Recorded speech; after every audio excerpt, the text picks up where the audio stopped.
The chamber was so vast that clouds formed near its ceiling. Living crystal pillars rose like frozen lightning, each one pulsing with the memories of civilizations that had risen and fallen across 10,000 years. Representatives from over 3,000 alien species filled the enormous space, their bodies ranging from towering insectoids to floating clouds of sentient gas. The air hummed with translation frequencies, turning 1,000 different languages into one terrible chorus dot at the center of this impossible room. Standing on a platform of black stone were 5 humans. Ambassador David Hartley kept his hands steady at his sides, though his heart pounded against his ribs. He was 53 years old, with gray hair and tired eyes that had seen too much in too few years. Beside him stood Admiral Catherine Vale, her military uniform crisp despite the 18-hour journey through hostile space. Her face showed nothing, but David knew she was calculating escape routes that did not exist. Behind them stood 3 others. Dr. Thomas. Reed clutched a data tablet containing evidence that would never be heard. Lieutenant Commander James Frost kept one hand near a weapon he was not permitted to carry. And Dr. Elena Vasquez, humanity's leading xenobiologist, stared at the alien tribunal with the look of a scientist who had just realized she was the experiment. Above them, on platforms that floated without any visible support, the 3 speakers waited. They were the rulers of the Galactic Assembly, ancient beings who had watched stars die and galaxies form. The first was a crystalline, a being of pure geometric light that existed partially outside normal time. Its voice echoed from everywhere and nowhere. The second was a collective, 17 connected organisms that thought as one mind, their bodies joined by threads of bioluminescent tissue. The third was a mantid, an insectoid creature standing 12 feet tall, its compound eyes reflecting the humans like broken mirrors. The species known as humanity is called to answer, the collective spoke, its voice a harmony of 17 tones. You stand accused of crimes against galactic preservation. David stepped forward. His voice was calm, though his throat was dry. We answer the call. What are the charges? The crystalline shifted through colors that had no names in any human language. First charge: unauthorized development of dimensional folding technology. This technology is restricted to species above classification 7. Humanity is classification 2. Catherine's jaw tightened. They had been so careful. How had the Assembly discovered their research? Second charge, the mantid continued, its mandibles clicking. Biological contamination resulting in the deaths of 14 million Carthan soldiers. A wave of disgust rippled through the chamber. Tentacles recoiled. Wings folded inward. Photoreceptors dimmed with horror. That was not a weapon. Elena spoke before she could stop herself. The Carthan fleet invaded our solar system. They encountered our common cold virus. Their deaths were a tragedy, not an attack. Silence, the collective commanded. The human female will not speak unless addressed. David placed a gentle hand on Elena's arm, warning her to stay calm. Third charge, the crystalline announced. Predictive analysis indicates that within 4,000 years, humanity will possess capabilities sufficient to challenge Assembly authority. This potential cannot be permitted to develop. Thomas nearly dropped his tablet. You would punish us for something we have not done? For crimes we might commit thousands of years from now? Correct, the mantid replied without emotion. This is the way of galactic preservation. Threats are eliminated before they mature. This has always been the way. David looked around the chamber at the thousands of species watching. Some showed sympathy. Most showed fear. A few showed satisfaction, pleased to see another young species put in its place. He had prepared for many outcomes. He had not prepared for this. The verdict has already been determined, the collective announced. Humanity is sentenced to eternal quarantine. Your star system will be enclosed within a dimensional barrier. No human will ever leave. No information will ever escape.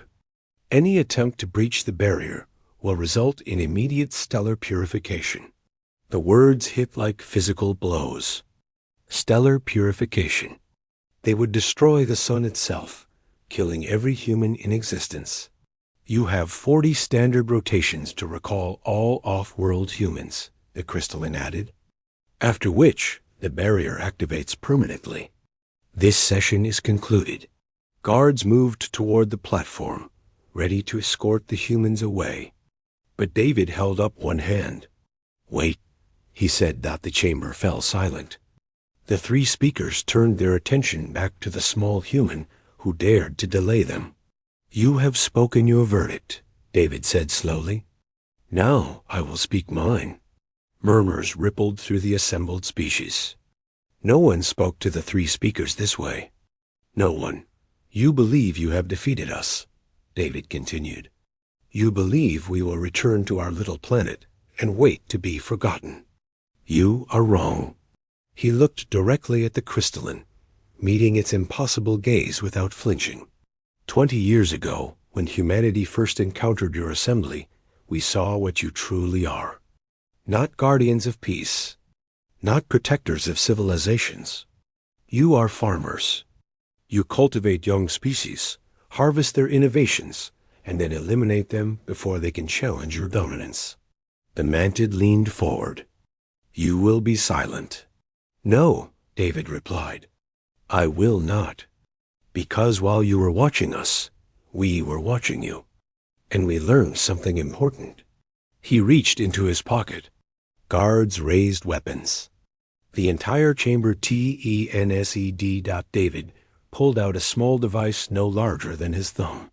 "This is a dimensional beacon," he said. "For the past 20 years, while your observers monitored our primitive activities, we launched 17,000 probes into the darkest regions of the galaxy. Places you consider worthless. Places you never visit." The collective 17 bodies shifted with sudden concern. "What are you saying?" "I am saying that the barrier you plan to build will contain Earth. But Earth is no longer all that we are. Those probes carried human DNA, embryonic systems, knowledge archives, and most importantly, the means to build more." He activated the beacon. Nothing visible happened. But across the galaxy, in 17,000 hidden locations, tiny signals answered. "You cannot imprison what has already escaped," David said quietly. "You cannot kill what has already spread." The three speakers were silent for the first time in 10,000 years. David turned to his people. "We will accept the quarantine. We will return to Earth, and you will never hear from us again." He paused at the edge of the platform. "But in 100 years, or 1,000, or 10,000, you will realize the truth. You did not cage humanity today. You freed us. Because now we have no reason to hold back. Now we have nothing to lose. And now, somewhere in the darkness between your stars, we are growing." The guards escorted them away. The chamber erupted in chaos. Species that had watched in silence now screamed questions and demands. But the 5 humans walked calmly through the noise, their faces revealing nothing. In the transport ship heading back to Earth, Catherine finally spoke. "Did they take the bait?" David allowed himself the smallest smile. "Every species in that chamber now believes we are desperate refugees scattering into the void. They will search for our probes. They will try to destroy what they find. And what they find? Decoys, distractions, shadows and smoke." David looked out at the stars streaming past. The real seeds were planted long ago. In places even we have forgotten. Growing in silence. Waiting for the day when Earth no longer needs us to remember. Catherine nodded slowly. "How long?" "Generations. Centuries, perhaps. But humanity has always been patient when it matters." The ship carried them home toward a barrier that would seal their world forever. None of them looked back. None of them needed to, because somewhere in the infinite darkness, 17,000 children of Earth were already dreaming of the stars. 73 years had passed since the barrier sealed Earth away from the galaxy. 73 years of silence. 73 years of the universe, believing humanity, was slowly dying in its prison. The universe was wrong dot in a region of space called the Burning Veil, where radiation storms made navigation impossible and cosmic debris destroyed any ship foolish enough to enter. A station hung in the shadow of a dying star. Its hull was patched and scarred, built from salvaged alien technology and human determination. It should not have existed. According to every galactic database, nothing could survive here. Yet 32,000 humans called it home. Commander Maya Okonkwo stood at the observation deck, watching the radiation storms paint the void in colors of fire and poison. She was 119 years old, though she appeared no older than 40. The genetic modifications developed in exile had changed humanity in ways the Assembly never predicted. Behind her, the door opened. A young man entered, his skin pale from a lifetime without natural sunlight. His eyes adapted to see wavelengths no baseline human could perceive. "Commander," he said, "we have a problem." Maya did not turn around. "Report, Lieutenant Gray." Assembly Patrol Fleet. 12 vessels. They detected one of our supply ships leaving the Veil. Now Maya turned. Her face showed no fear, only calculation. How close? 6 hours. Maybe less. Maya walked past him into the command center. Screens covered every wall, showing sensor data, ship positions, and the swirling chaos of the radiation storms. That protected their hidden empire. At the central console stood Dr. Nathan Cross, humanity's leading expert on dimensional physics.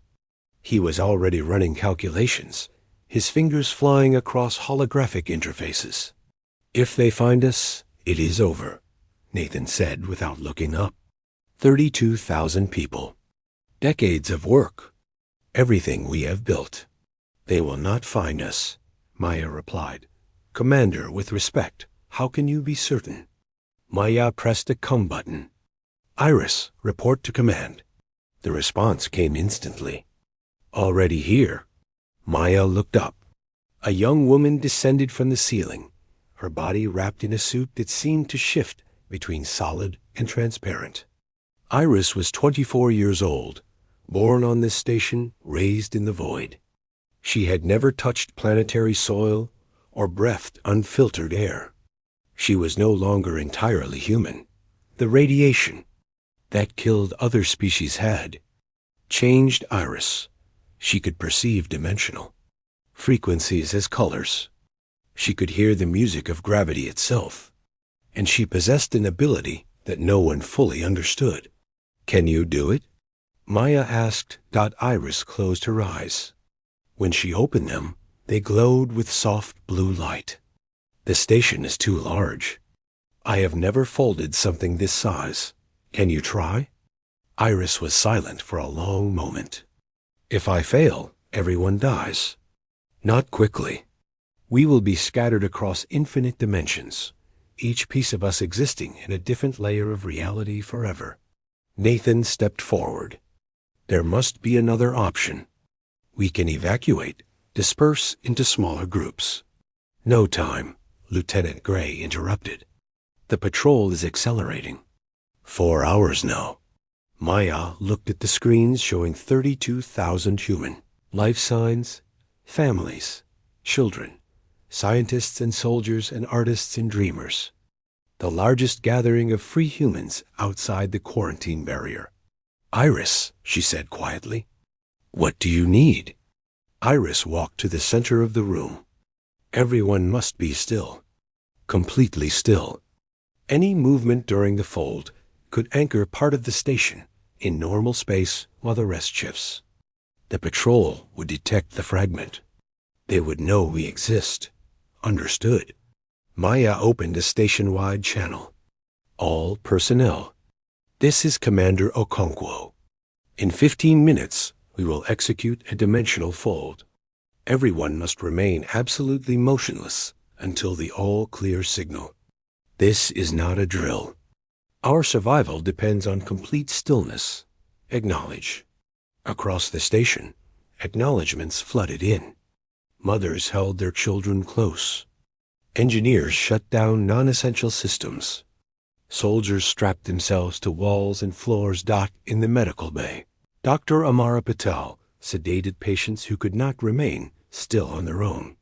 In the nursery, infants were placed in stasis pods designed for this exact emergency. In the hydroponics gardens, workers turned off the artificial sunlight and waited in darkness. The minutes passed like hours. Patrol fleet entering sensor range, Gray reported. They are scanning. Iris, Maya said. The young woman had not moved. Her eyes remained closed, her breathing slow and deep. The blue glow had spread from her eyes to her skin, crawling along her veins like liquid light. I can hear them, Iris whispered. The ships, the aliens inside. Their thoughts are so loud, so certain. They believe they own the universe.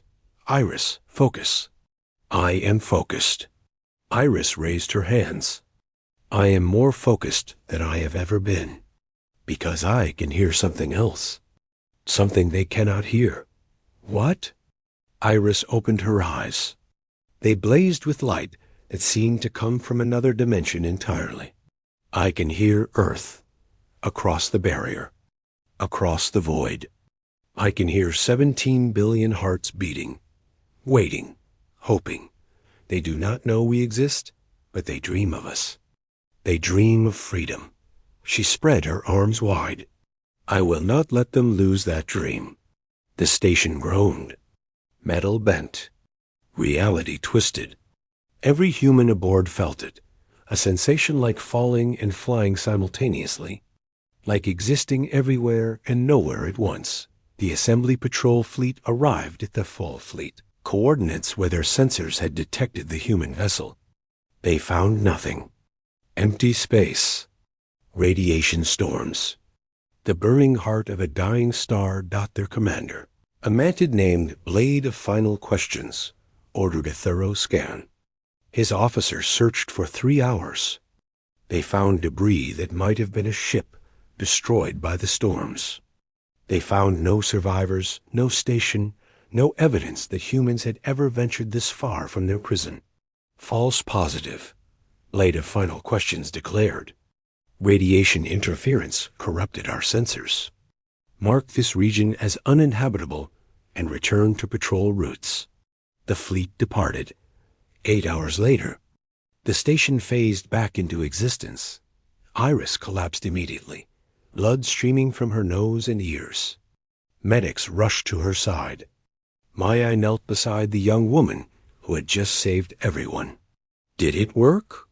Iris whispered. Maya looked at the screens. All 32,000 life signs remained stable. The patrol fleet was gone. It worked, Maya said. You did it? Iris smiled weakly. Tell Earth, when the barrier falls. Tell them their children are still dreaming. She lost consciousness. The medics carried her away. Maya stood slowly, looking around the command center at the people who had trusted her with their lives. They were tired. They were scared. But they were alive. And in that moment, she made a decision. Nathan, she said, begin Project Revelation. The scientist frowned. Commander, we agreed to wait another 50 years before contact. Plans change? Iris just proved we can hide anything anywhere. It is time to stop hiding. Maya turned to face the crew. For 73 years, we have survived. We have grown. We have evolved. But survival is not enough. It is time to build. She pressed a button, and a holographic map of the galaxy appeared. 47 points of light glowed in the darkest regions of space. These are our hidden colonies. 47 stations like this one. 4 million humans living free among the stars. The assembly believes we are dying behind our barrier. They are wrong. She looked at each face in the room. It is time to show them just how wrong they are. In the depths of the station, Iris dreamed. She dreamed of Earth wrapped in its invisible cage. She dreamed of her ancestors, who had chosen exile over submission. She dreamed of children not yet born, who would inherit a galaxy that did not know they were coming. And somewhere in the dream, she heard a voice, ancient, vast, older than the stars themselves. "You are ready," the voice said. "The seeds have taken root. Now comes the harvest."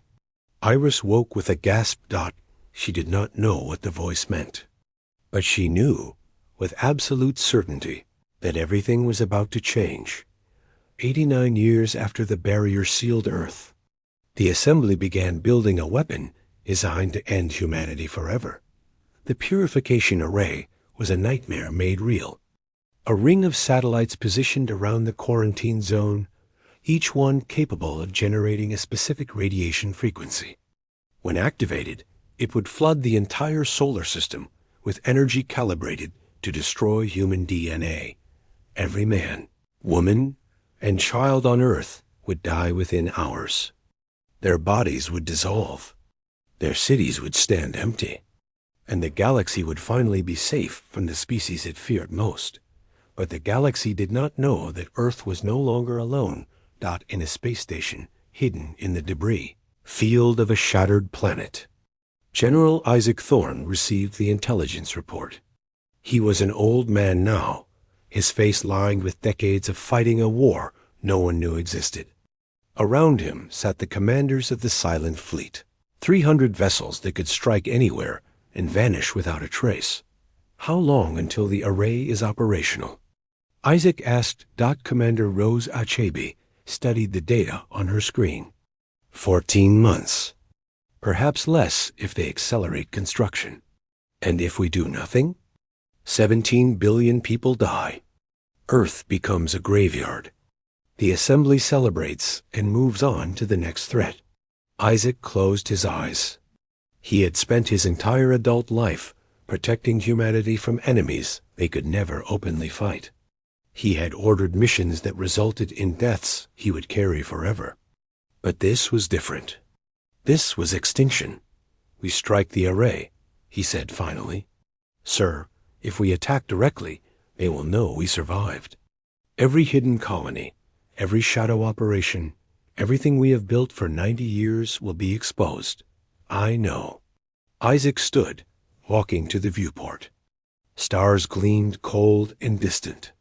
But what is the point of survival if we let our homeworld burn? What kind of people do we become if we hide in the darkness while billions die? Rose was silent. She had no answer because there was no good answer.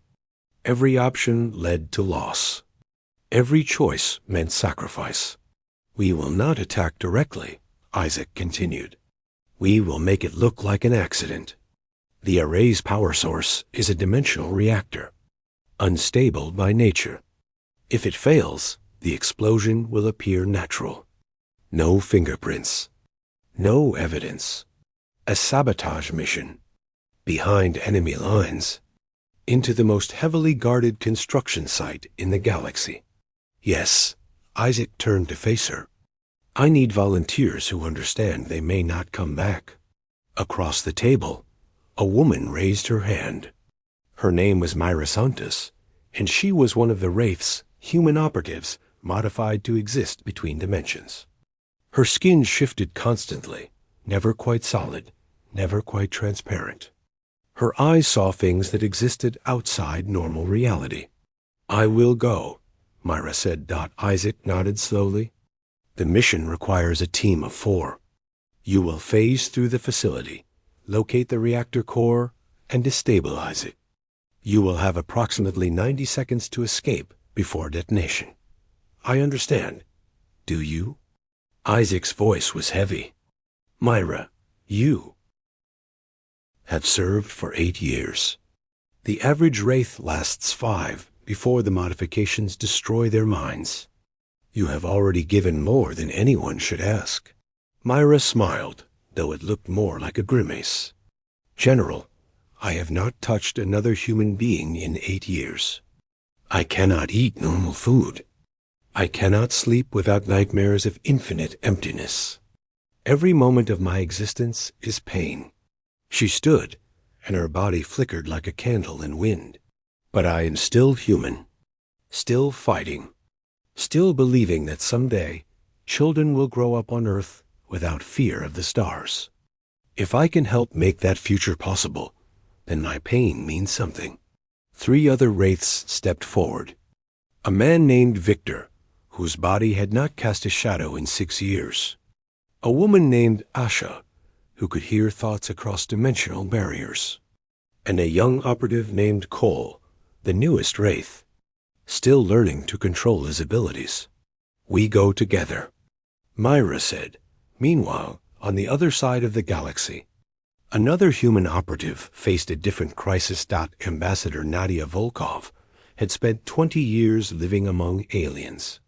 Through genetic modification and holographic disguises, she appeared to be a mantid merchant named Click of Distant Trade. She had built networks of informants, cultivated alliances with species who resented assembly control, and planted seeds of rebellion that might take centuries to bloom. Now, everything was at risk. Mantid intelligence officer named Eyes That Never Close had grown suspicious. Small inconsistencies, behavioral patterns that did not match true mantid psychology, questions that a merchant should not ask. You will submit to genetic verification, Eyes That Never Close announced, blocking Nadia's path in a crowded market station. Standard security procedure. Nadia's heart pounded, but her disguise showed nothing. Of course, officer. I have nothing to hide. The verification would take place in 12 hours. Nadia had that long to either escape or find a solution. If she ran, 20 years of work would be wasted. If she stayed and failed the test, she would be executed, and her network would be exposed. She retreated to her private quarters and activated a secure communication device hidden in her thorax implant. Priority signal to Obsidian Station. This is Voice 7. Cover potentially compromised. Requesting immediate guidance. The response came 3 hours later, not from Obsidian Station, but from General Isaac Thorne himself. Voice 7. Hold position. Our operation requires assembly attention elsewhere. Your verification will be ... interrupted. Nadia frowned. Clarify. In 10 hours, something will happen that makes one suspicious merchant irrelevant. Trust the plan. The communication ended. Nadia sat in darkness, wondering what kind of distraction could be large enough to make the assembly forget about her. 10 hours later, she had her answer. The purification array exploded. Myra and her team had succeeded. They phased through walls and security systems, avoided patrols that could not perceive beings who existed between dimensions, and reached the reactor core at the heart of the construction site. The destabilization was precise. The explosion appeared natural. 60,000 workers died, most of them conscripted laborers from species the assembly had conquered long ago. Mira felt each death. The dimensional modifications that made her a ghost also made her sensitive to the final moments of those nearby. She experienced 60,000 endings in 60,000 different ways. Her team escaped with seconds to spare. But when they reached the extraction point, Myra collapsed. Commander, Cole said, kneeling beside her. We need to move. Myra looked up at him with eyes that had seen too much death. I cannot do this anymore. I cannot carry more souls. Victor and Asha helped her stand. They had all been there. They all understood. Just a little further, Asha whispered. Then you can rest. They made it to the ship. They phased out of the system before assembly reinforcements arrived. Behind them, the galaxy erupted in chaos. The destruction of the purification array was blamed on design flaws. Engineers were executed. Contractors were imprisoned. No one suspected sabotage because no one believed humans could operate so far from their quarantine. Nadia's verification was postponed indefinitely. Eyes That Never Close was reassigned to investigate the array disaster. And in the shadows of the burning veil, General Isaac Thorne received word that the mission was complete. He did not celebrate.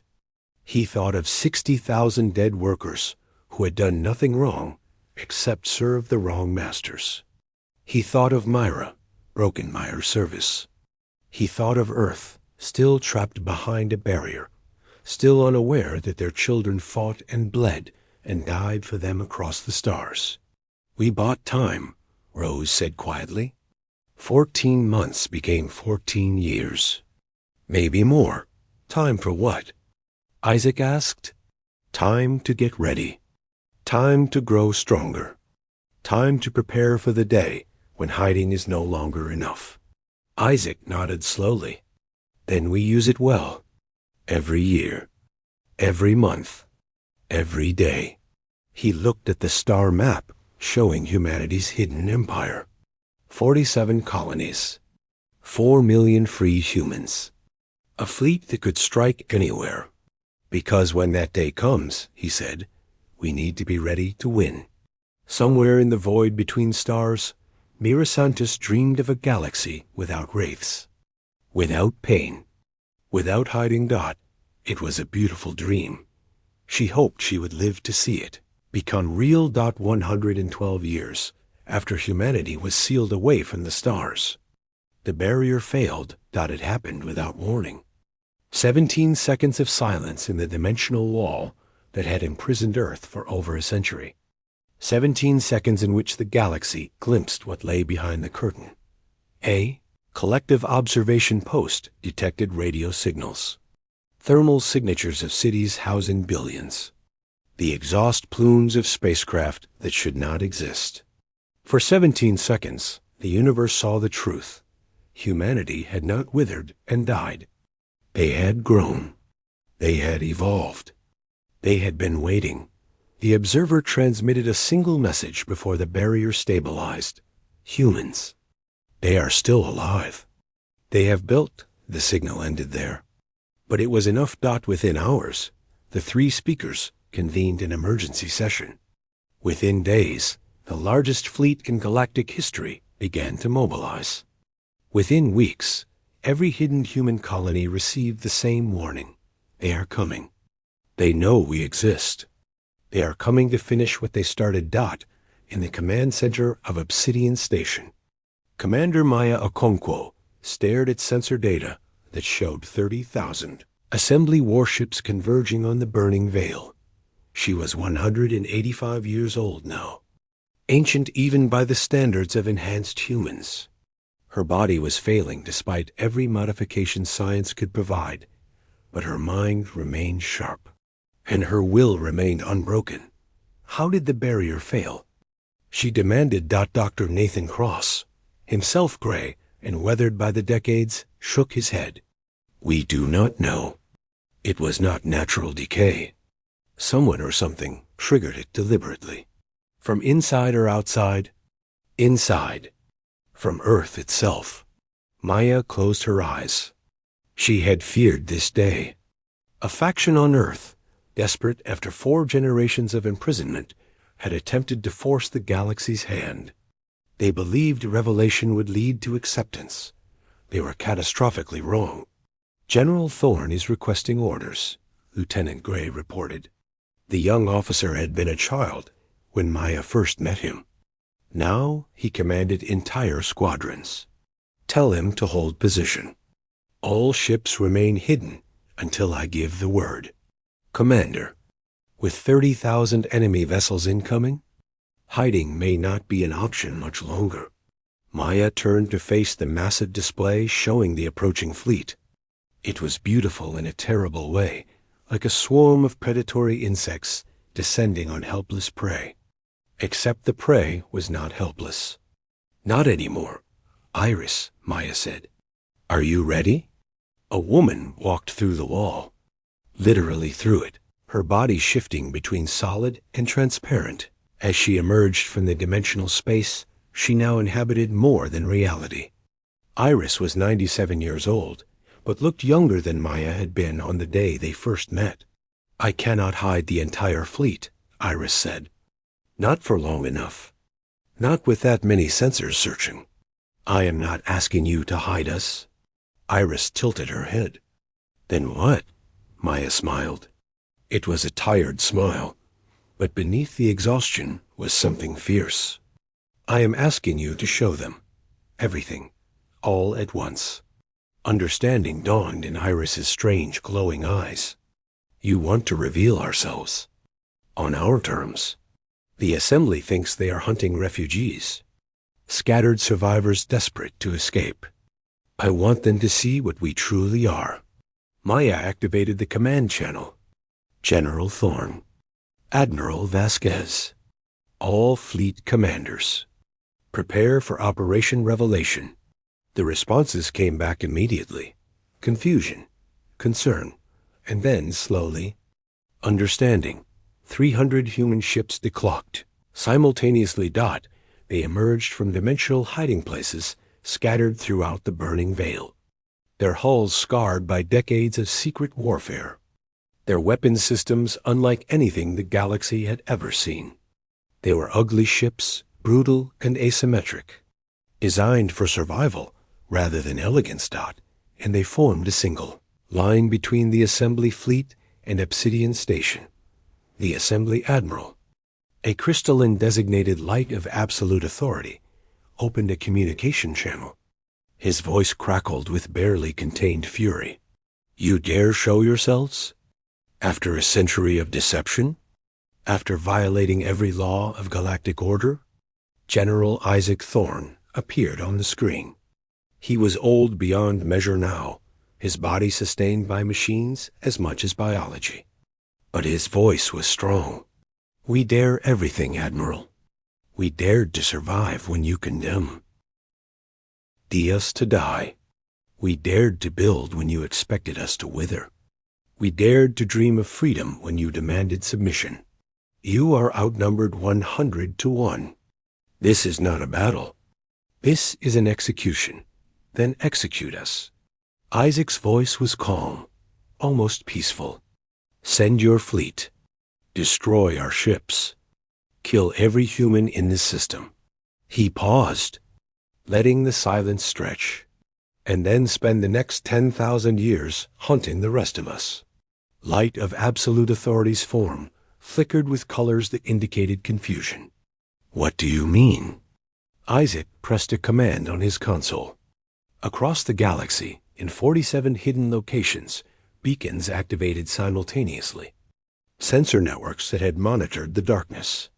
For a century suddenly lit up with human signatures. Stations, ships, colonies.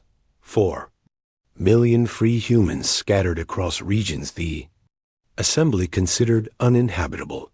"We are not refugees," Isaac said. "We are not survivors. We are an empire, hidden in plain sight, growing in the shadows you never bothered to watch. And if you destroy us here today, you accomplish nothing. Because tomorrow, or next year, or next century, our children will remember. And they will never stop fighting." The Assembly fleet hesitated. Light of absolute authority calculated odds and outcomes, processing data that no longer supported simple conclusions. And then a new voice entered the communication channel. Nadia Volkov had shed her alien disguise.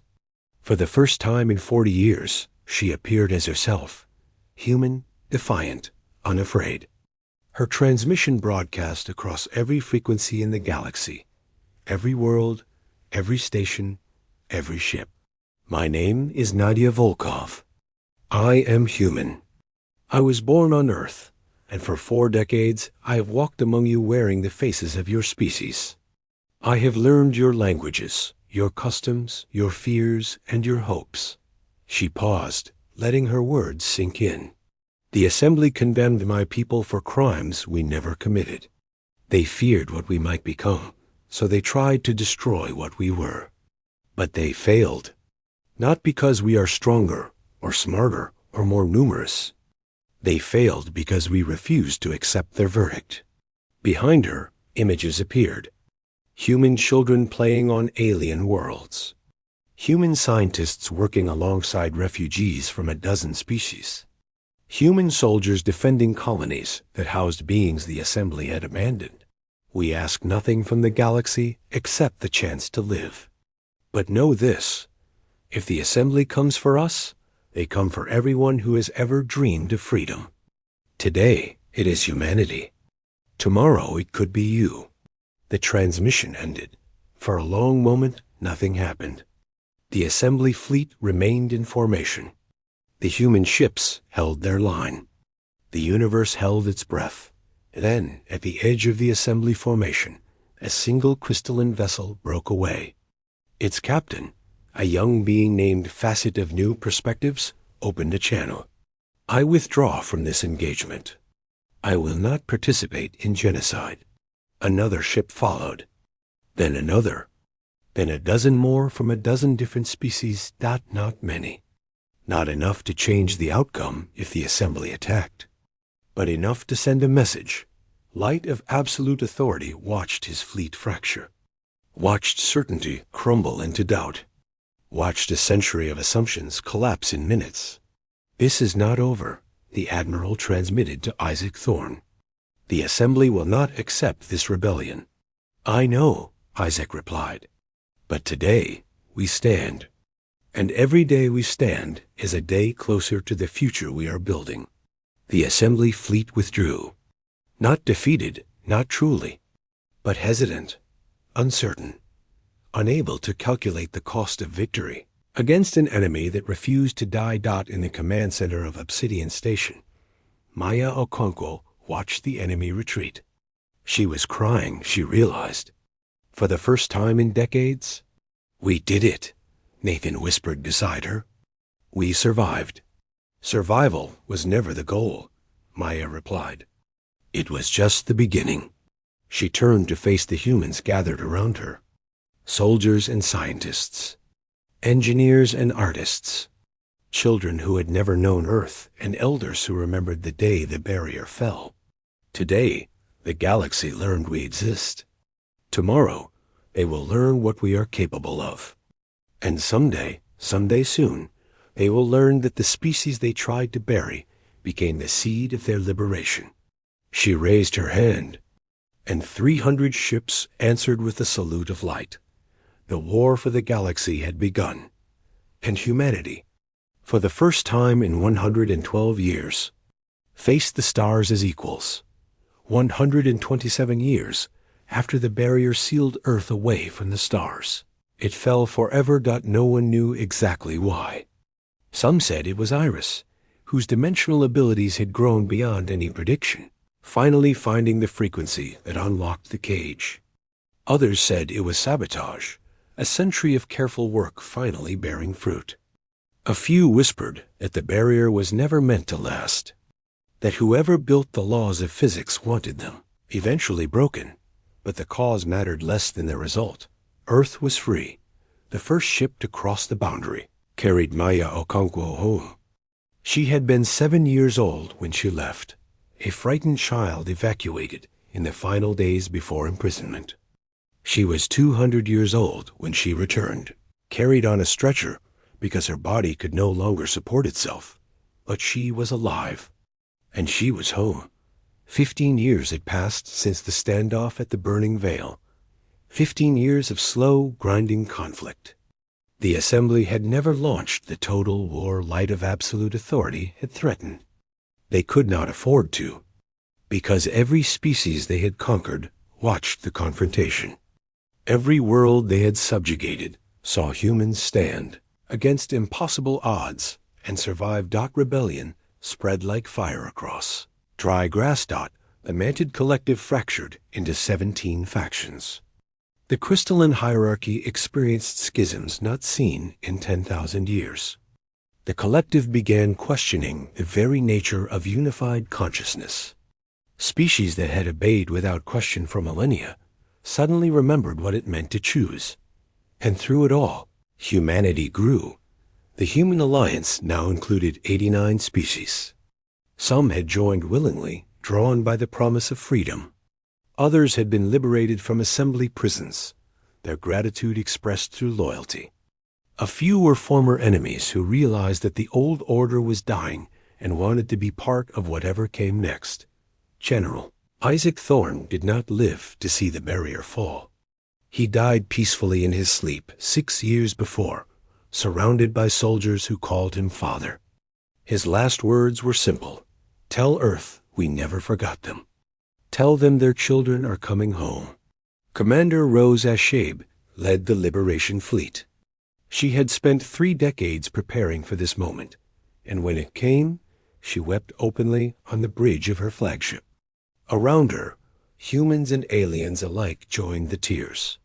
Freedom, it turned out, was something every species understood. The fleet that entered Earth's solar system was the largest in human history. 3,000 vessels carrying representatives from 40 worlds. They came not as conquerors, but as family, returning after generations of exile. Earth had changed during the imprisonment. 10 billion humans had lived and died behind the barrier, each generation passing down stories of the children who had escaped, the seeds planted in the darkness. They had not known if those stories were true. They had only hoped. Now hope became reality. Maya was carried to the surface on a shuttle that landed in what had once been the city of her birth. The buildings were different, rebuilt with materials reverse-engineered from alien technology. The language had evolved, influenced by a century of isolation. But the sky was the same blue she remembered from childhood. The grass beneath the landing struts was the same green. A crowd had gathered. Thousands of people who had never left Earth, staring at the ships descending from orbit like dreams made solid. A young woman pushed through the crowd.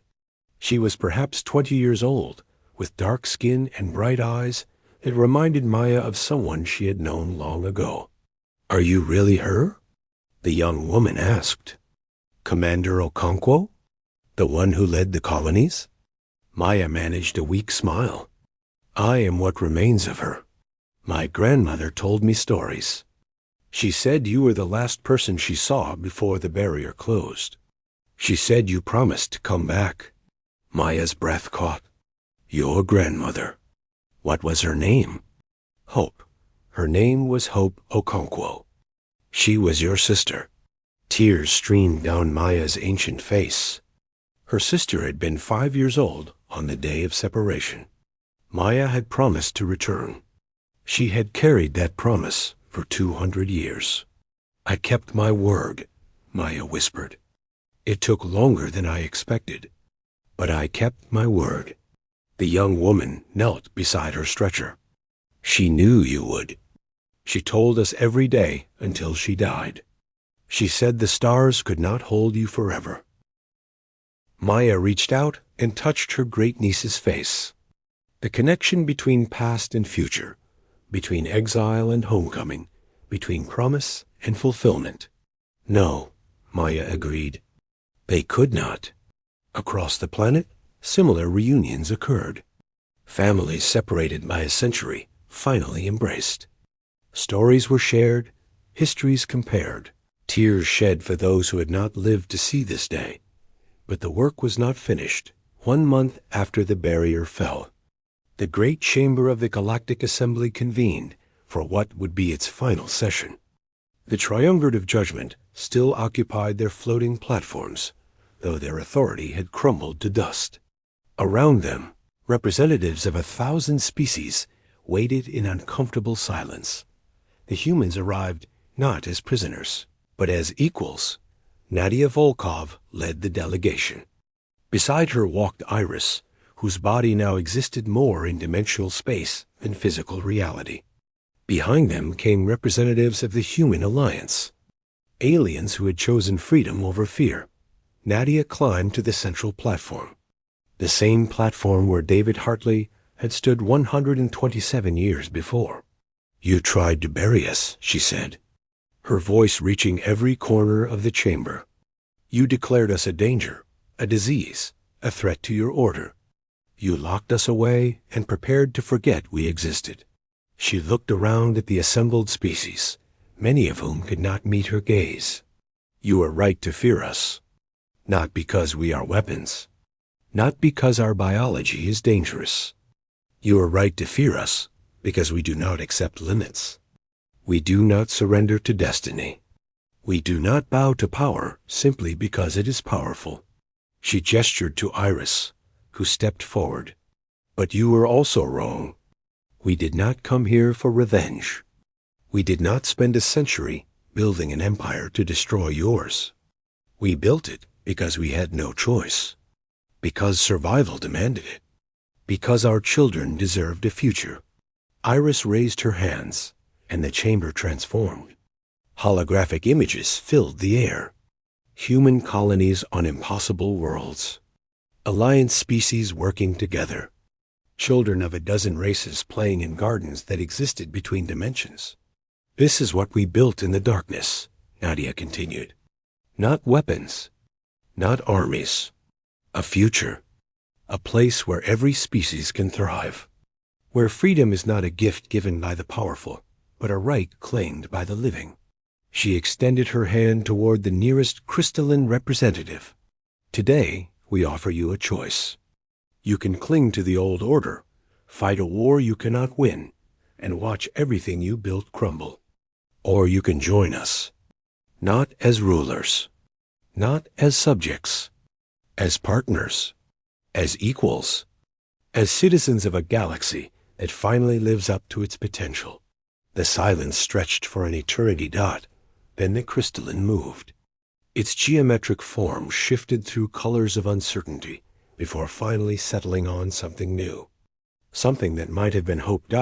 Took Nadia's hand. One by one, others followed. Not all, perhaps not even most, but enough. In the years that followed, the Galactic Assembly dissolved. In its place rose the Galactic Forum, a body where every voice mattered, where decisions were made through consensus rather than force, where the species that had once ruled as gods learned to live as neighbors. Humanity never forgot what they had endured. The century of exile became sacred history taught to every child. The names of those who had fought and died and dreamed were carved into monuments on 1,000 worlds. But they did not let the past define the future. 50 years after the barrier fell, a young human stood on a world orbiting a distant star. She was 8 years old, with eyes that could see dimensional frequencies and skin that shifted color with her emotions. She had never known Earth except as a story, never breathed air that was not manufactured, never felt gravity that was not artificial. Her mother knelt beside her, pointing at the night sky. Do you see that yellow dot? That is Sol.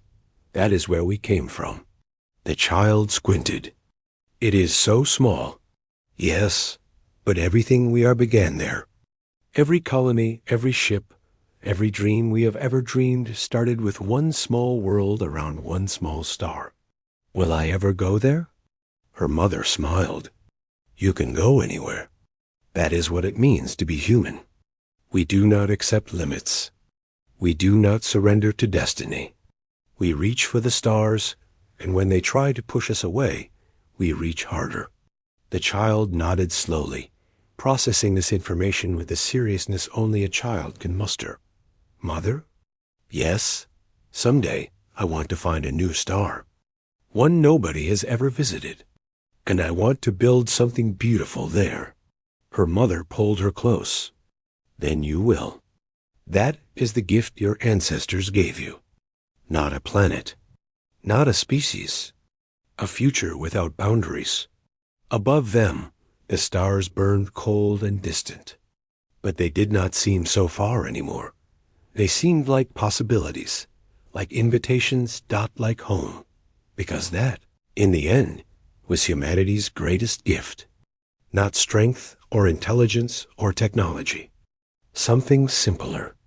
something more profound about the stubborn, unshakable belief that tomorrow could always be better than today, and the willingness to fight for that belief. No matter how long it took, no matter what it cost, no matter how impossible the odds, the galaxy had tried to banish humanity from the stars. Instead, they had set them free.